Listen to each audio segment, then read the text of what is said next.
Hey everybody, it's David from Beagle Home Inspections. Today what we're going to talk about is, in this video, is start off with common problems or common issues that I see during a home inspection. And we're going to start off with the roof.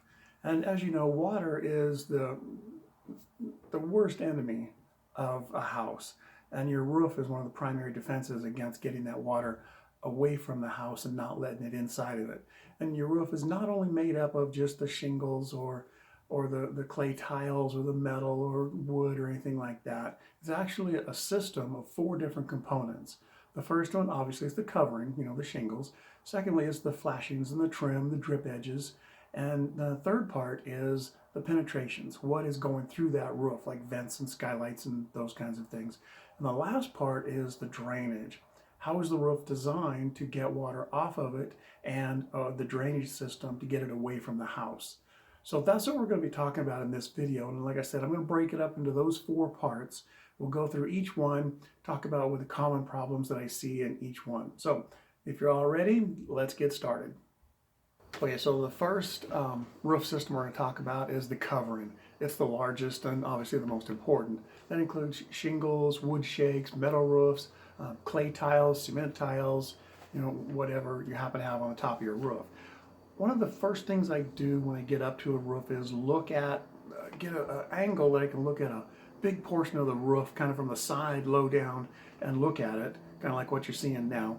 And what I do is I look at it, do I see any bumps, any depressions, any things that look soft? Are there tiles that are popped up, curled, missing, anything like that? So I get a good overall view, and I try and look at, all over the whole roof first, just a general idea of the general condition. That's the first thing I do. And you can see, this roof, the examples I have are pretty cool. They're pretty nice. The next thing, just before I get into it, just so you know, these issues, they're not in any kind of order or anything like that. It's just a couple things that I see, when I'm inspecting. The first one is cracks and dents. And this, most often, is a result of, depending on the type of roof, most often on a shingle roof, it is due to age. They've just been hit in the sun so long, they've been in the weather, they've had snow and hail and everything else put on them. So that's what I see with cracks and dents. As far as clay tiles or cement tiles, possibly what I see in there, most of the damage is done when they were put in, the screws were put in too tight or somebody stepped on it or things like that. Most of the time that is repaired as it happens. Every once in a while it's not. But like I said, most of the tar shingles that we have now, tar and fiberglass shingles we have, it's just, that is one cause of old age. The next one is holes or dents caused by, whatever. Is it a hailstorm? Is it just really old and these shingles are losing their life, and a hail hits them and they get cracked? As somebody walking on the roof and they hit it with their heel too hard and they dent it.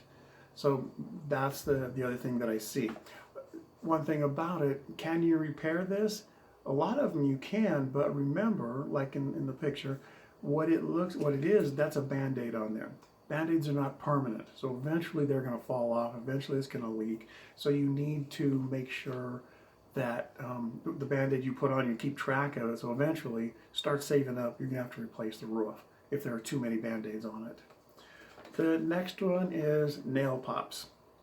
And this is when a nail starts backing itself out. It's actually fairly common, and this is a combination of 2 things. One, it wasn't put in all the way to start with, so again, it's the installation. But over time, then it starts backing itself out. A little bit of water gets in there, it freezes, opens the space up a little bit, the nail moves out. If the wind is coming from a certain direction and it's hitting that shingle and lifting the shingle up, it's a little easier for this nail to come up. Is it an easy fix? Yeah, it is. Are there very many that I ever see? Not very many, and mostly just because the weather comes from the west on our side. That's the sides of the houses that I see it most often on. The next one is related to nails also. The way you're supposed to put them in, they're supposed to be covered by the shingle on the layer above it. But a lot of times I see it, nails are just driven in and they're out in the open. There's potential for water. How much?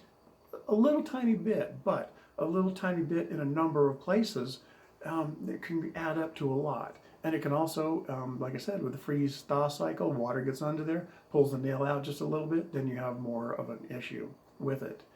And this is, again, it's an installation problem. I did an inspection about 2 months ago at a brand new house. The roof was 2 months old. I started taking pictures of all the nails that I saw in there, and after a while I just gave up because there were so many of them. Went back and they had to go back and redo, literally. There was probably about 50 of them that I saw up there. So it's right after the installation, walk around, look at it, see what you can see. That's it for the covering. Next, we'll move on to flashings and trim. Okay, now we're going to talk about the flashings, trim, drip edges. These, honestly, it is strictly how they were put in because they're made out of a pretty thick gauge metal. And the only way to mess with them, you have to go up there and hit them with a hammer, grab them and bend them and move them. Once you put them in, they're there. So if they weren't put in right to start with, then it's always going to be wrong and they need to be redone. And what I see, very rarely do I see anything where it's not put in right. I've seen it a couple of times, but like I said, you put it in right at the start, and then it's good for the life of your house. All right, that's that one. Let's move on to penetrations. Okay, now we're going to talk about roof penetrations. That's like vents and skylights and that sort of thing. One of the most common things I see here is the flashing around the vent is not caulked. There's no nail in it or something like that, or the flashing is bent. That's one of the most common things I see. Depending on what side of the roof it is, where your weather comes from, is whether it's a big issue or not. But it should be sealed down properly. The second one is, again, nails. The nails are not holding that flashing down. The nails that are holding the flashing down are not sealed. So again, water can get under them. They can start backing their way out. The next one that I see, not necessarily a broken vent like this one, but a lot of times they're loose. They're not secure. They're not secured inside the attic somewhere, just coming up, and they move a lot. Now there's a rubber boot at the bottom of them. So you put that rubber boot out in the sun and the weather and the rain and the freezing, and then having it move all the time takes a toll on it and wears out. And it starts getting cracks in it. That's when you have to watch out and replace it, put a new rubber boot on it. And then the last one, every once in a while you see one that say, there's an example of it's got everything wrong with it. We got to fix all three things there. That's pretty much it for penetrations. It's just, is it sealed? Is it caulked? Is it not moving? And is it steady? So next, go on the next one, the drainage system. Okay, the last section on the roof system is the drainage system. And it's actually two parts. One is the actual design of the roof.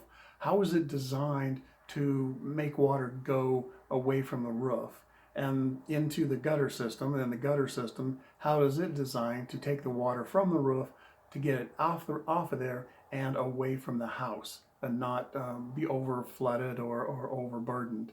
So the first thing I see on a fairly regular basis is leaves. They're filled up the gutter. There's nowhere for the water to go. It just sits there, pours over the roof, or in the wintertime it starts there, it starts freezing, kind of back up underneath the shingles, back up into your house, getting the rafters wet or dripping down an inside wall or something like that.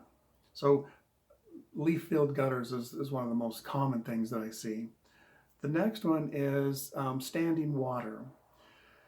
And this one is it a major issue? Well, it depends on how deep it is. How big is this belly here in this gutter system? Because in the summertime, it's just going to go off, and if there's a little bit of water left in there, then hey, we got a breeding ground for mosquitoes. But in the wintertime, if you have a really kind of wet winter, that standing water freezes, and then the next snow comes, it gets in there, and then that water freezes, makes it a little bit bigger puddle, then a bigger puddle, then a bigger puddle, and pretty soon your gutter's filled up, it starts backing up, and you get an ice dam, and then you start having problems from that. So it's a little problem, but it has the potential to be a fairly major one. The next one, and this is going back to the roof design, is the roof designed to kind of separate water into even areas so the gutter system can handle it, or does half the roof drain to one small area? And in this one, most of this roof drained in that one small section. The water just overflowed. The gutters could not handle the amount of water that would come off the roofs. Or in the wintertime, the amount of snow, it would just pile over, just pile up on the front porch.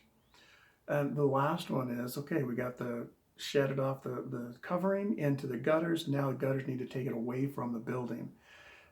And that's what it needs to do. The end of the spout shouldn't end right at the bottom of the downspout. It needs to go out 4 or 5 feet away from the foundation.